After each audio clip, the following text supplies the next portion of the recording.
दोस्तों, आज मैं सुना रही हूँ कबूतर और मधुमक्खी की कहानी। एक समय की बात है, एक जंगल में नदी किनारे एक पेड़ पर कबूतर रहता था।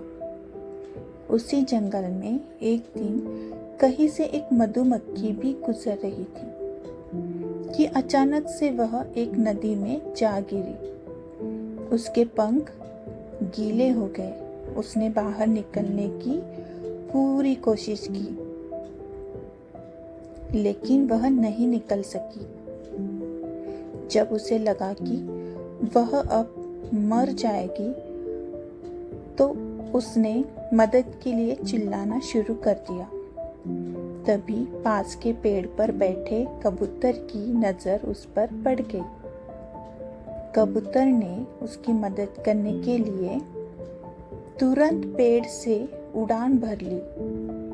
कबूतर ने मधुमक्खी को बचाने के लिए एक तरकीब सोची।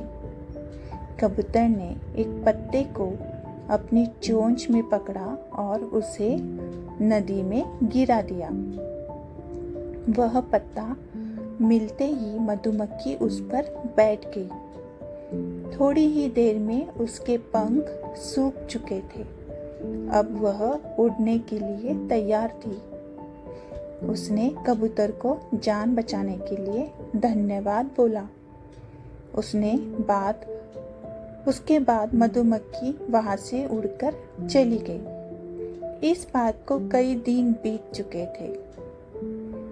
फिर क्या हुआ? एक दिन वही कबूतर गहरी नींद में सो रहा था और तभी एक लड़का उस पर गुलेल से निशान लगा रहा था।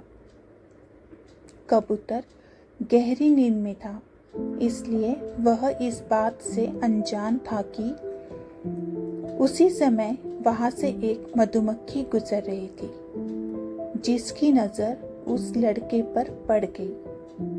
यह वही मधुमक्खी थी जिसकी कबूतर ने जान बचाई थी।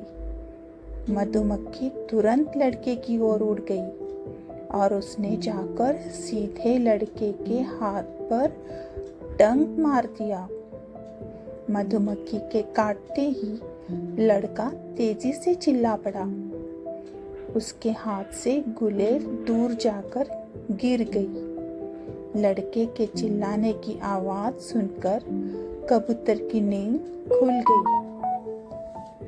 वह मधुमक्खी के कारण सुरक्षित बच गया था। कबूतर को सारा माजरा समझ आ गया। उसने मधुमक्खी को जान से बचाने के लिए धन्यवाद बोला और दोनों जंगल की ओर उड़ गए।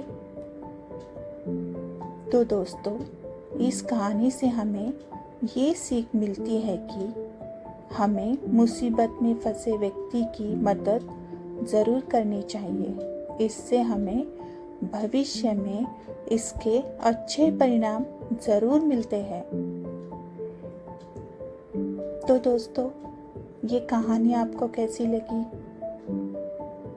कहानी अच्छी लगी तो ज़रूर लाइक और शेयर करें और आगे अच्छी कहानियाँ सुनने के लिए सब्सक्राइब और कमेंट करना ना भूलें। धन्यवाद।